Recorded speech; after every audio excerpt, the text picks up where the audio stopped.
Hey fellow glitchers!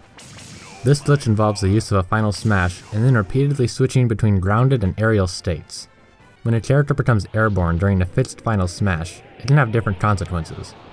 Sadly, I only found 2 characters that are noticeably affected by this: Jigglypuff and Meta Knight.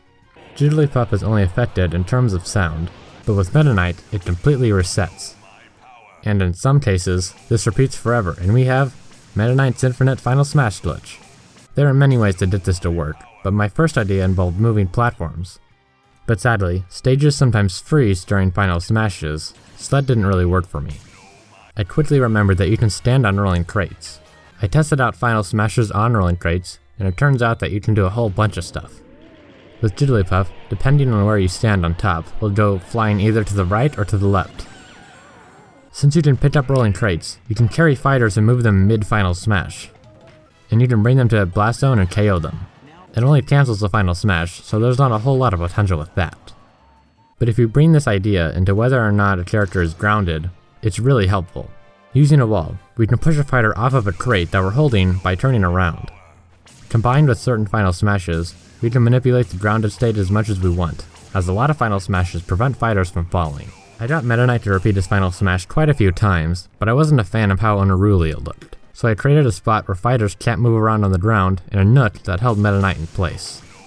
It looked a lot better. With Jigglypuff, I had to make the fighter holding the crate invincible so that they wouldn't get launched when Jigglypuff uses its final smash. Every time Jigglypuff becomes airborne, it repeats the sound that it's currently making. The best part is when it says its name. And sometimes, moving the crate underneath them by turning around won't be enough to make them stand on the crate. You need to raise the crate some amount of distance, which can be done most of the time by walking. This was really annoying, so I pursued a different method. I tried to manipulate a character's walking animation while holding the crate, since some characters don't hold it still. Mr. Damon Watch fits that bill. Begin by creating a sloped wall 8 units high with a wall behind you. Then make Mr. Damon Watch move forward after Meta Knight initiates his final smash, and it should leave Meta Knight in a continuous loop which doesn't show signs of stopping anytime soon. But this was still too manual for me, and not nearly fast enough. I recalled something I had done that involved fighters getting pushed by these strange contraptions, which canceled their moves because they became airborne for a very brief period of time. My first attempt with Meta Knight's final smash, and this happened. This is the easiest method of doing this by a long shot. Not only does it require one player, but as soon as you make the stage correctly, you just need to use the final smash in this spot. If it isn't fast enough, you can speed up the gameplay drastically by changing the speed to 1.5 when everything is slow, like when you use the Dragoon. But this will get really annoying. Every time I did it in a different way, different things just kept happening. Sometimes they repeated before it could make that really annoying sound. When I used it on an opponent, Meta Knight started slashing his sword forever, causing that strike to flash across the screen over and over. Aside from Meta Knight, there are actually some strange side effects to this. You'll notice that all the characters other than Meta Knight are slowed down, but if you use items, they will be normal speed.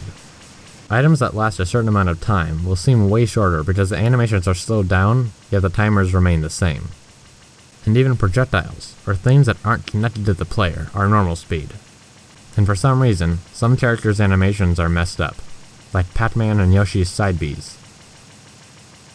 Pikachu's Thunder will hit him fast enough to gain infinite height. Part 4 anyone? Most of the other characters are fairly normal. Well, I believe that's that. Thanks to Mohamed Lashuel for telling me about this glitch. If you know of a glitch and want to share it, just comment it below and I'll credit you if I use it.